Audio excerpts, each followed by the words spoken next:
നമ്മുടെ ബാലമുരുകനുണ്ടല്ലോ, നമ്മുടെ ബാലമുരുകനല്ല, നമ്മുടെ പോലീസ് കസ്റ്റഡിയിൽ നിന്ന്, തമിഴ്നാട് പോലീസിന്റെ കസ്റ്റഡിയിൽ നിന്ന് രക്ഷപ്പെട്ട കുപ്രസിദ്ധ മോഷ്ടാവ് ബാലമുരുകൻ. ആ ബാലമുരുകന്റെ ദൃശ്യങ്ങൾ റിപ്പോർട്ടറിന് ലഭിച്ചു. നമ്മളിപ്പോൾ പുറത്തുവിടുന്നു. വിയൂർ ജയിലിന്റെ സമീപത്ത് നിന്ന് തമിഴ്നാട് പോലീസിനെ വെട്ടിച്ചു രക്ഷപ്പെട്ട ബാലമുരുകൻ തെങ്കാശി ഊത്തുമലയിൽ വാഹന പരിശോധനയ്ക്കിടയിൽ പിടിയിലാവുകയായിരുന്നു. ഇതാണ് ആ ബാലമുരുകൻ. മൂത്രം ഒഴിക്കാൻ വേണ്ടി സൂത്രത്തിലിറങ്ങി തമിഴ്നാട് പോലീസിനെ കബളിപ്പിച്ച് കടന്നു കളഞ്ഞയാളാണ്.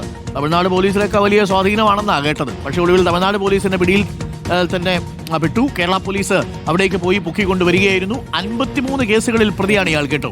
53 കേസുകളിൽ പ്രതി. മുബഷീർ പി അക്ബറുണ്ട്. മുബഷീർ ചെറിയ പുള്ളിയല്ല ഈ പിടിച്ചുകൊണ്ട് വരുന്ന ബാലമുരുകൻ. എന്തായാലും ഒടുവിൽ കുടുങ്ങി ബാലമുരുകൻ. ഇനിയിപ്പോൾ കുറച്ച് ബുദ്ധിമുട്ടാവും കേരള പോലീസിന്റെ കയ്യിൽ നിന്ന് രക്ഷപ്പെടാൻ. തമിഴ്നാട് പോലീസിന്റെ കയ്യിൽ നിന്ന് മൂത്രമൊഴിക്കുന്നതിനിടയിലാണ് കൈവിലങ്ങ് പോലും അണിയിക്കാതെ കൊണ്ടുവന്ന ബാലമുരുകൻ രക്ഷപ്പെട്ടു പോയത്. എന്നാൽ ഇപ്പോൾ കൈവിലങ്ങൊക്കെ അണിയിച്ചാണ് കൊണ്ടുവന്നിരിക്കുന്നത്, അല്ലേ മുബഷീർ?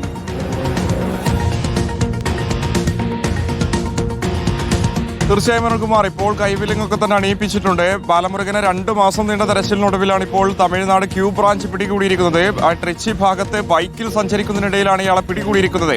തെങ്കാശി ഉൾപ്പെടെ മധുര ഉൾപ്പെടെയുള്ള ഇടങ്ങൾ കേന്ദ്രീകരിച്ചുകൊണ്ട് കഴിഞ്ഞ കുറേ ദിവസങ്ങളായി ഈ തമിഴ്നാട് പോലീസ് തെരച്ചിൽ നടത്തിവരികയായിരുന്നു. കേരളത്തിൽ ഉൾപ്പെടെ വ്യാപകമായുള്ള തെരച്ചിലൊക്കെ തന്നെ കഴിഞ്ഞ മാസം നടന്നത് നമ്മൾ കണ്ടതായിരുന്നു. പക്ഷേ ജയിൽ ചാടി ജയിലിന്റെ സമീപത്തുനിന്നും രക്ഷപ്പെട്ടതിന് ശേഷം ഇയാൾ തമിഴ്നാട് തെങ്കാശി ഭാഗത്തേക്ക് കടന്നു കളഞ്ഞു എന്നുള്ളതായിരുന്നു പോലീസ് മനസ്സിലാക്കിയിരുന്നത്. അവിടെ തെരച്ചിൽ നടത്തിയെങ്കിലും കണ്ടെത്താൻ സാധിച്ചിരുന്നില്ല. പക്ഷേ ഈ ട്രിച്ചി മധുര ഉൾപ്പെടെയുള്ള ഇടങ്ങൾ കേന്ദ്രീകരിച്ചുകൊണ്ട് കഴിഞ്ഞ കുറച്ച് ദിവസങ്ങളായി പോലീസ് നിരീക്ഷണം നടത്തി വരുന്നതിനിടയിലാണ് ട്രിച്ചി ഭാഗത്തുകൂടി സാധാരണക്കാരനെ പോലെ തന്നെ മുണ്ടൊക്കെ തന്നെ ധരിച്ച് മുഖമൂടിയൊന്നും തന്നെ ധരിക്കാതെ ആ മേഖലയിലൂടെ ബൈക്കിൽ സഞ്ചരിക്കുകയായിരുന്നു ബാലമുരുകൻ എന്നുള്ളത് നമുക്ക് മനസ്സിലാക്കാൻ സാധിക്കുന്നത്. അങ്ങനെ പോലീസ് പിടികൂടുന്നു.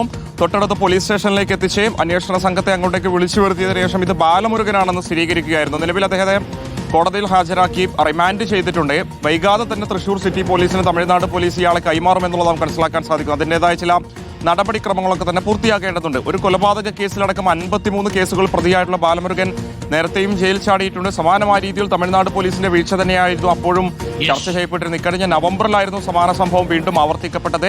ഒരു കേസന്വേഷണത്തിന്റെ ഭാഗമായി വിയൂർ ജയിലിൽ നിന്നും കൊണ്ടുപോയി തിരിച്ച് ജയിലിലേക്ക് കൊണ്ടുവരുന്നതിനിടയിലായിരുന്നു മൂത്രമൊഴിക്കണമെന്ന് പറഞ്ഞുകൊണ്ട് ബാലമുരുകൻ ജയിലിന് സമീപത്ത് കൂടി ഓടി രക്ഷപ്പെടുന്നത്. സ്വാഭാവികമായിട്ട് പോലീസിന്റെ സഹായം ഉൾപ്പെടെ ലഭിച്ചു എന്ന ദുരൂഹത ഇതിൽ ഉണ്ടായിരുന്നു. അതിനിടയിലാണ് ഇപ്പോൾ ഇയാൾ അറസ്റ്റിലായിരിക്കുന്നത്. പ്രേക്ഷകർ ഇപ്പോൾ കാണുന്നത് ബാലമുരുകൻ അത്ര വലിയ ബാലനല്ല, കേട്ടു. പുള്ളി പുള്ളിയാണ്. മൂത്രം ഒരു സൂത്രമായിരുന്നു എന്നാണ് മനസ്സിലാക്കുന്നത്. എന്തായാലും ആ സൂത്രത്തിലൂടെ രക്ഷപ്പെട്ടു. ഇപ്പോൾ ഇതാ തമിഴ്നാട് ക്യൂ ബ്രാഞ്ച് നോക്കി.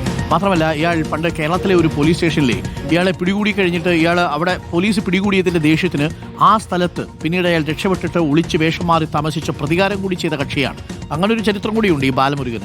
എന്തൊക്കെ മനുഷ്യരാണല്ലേ.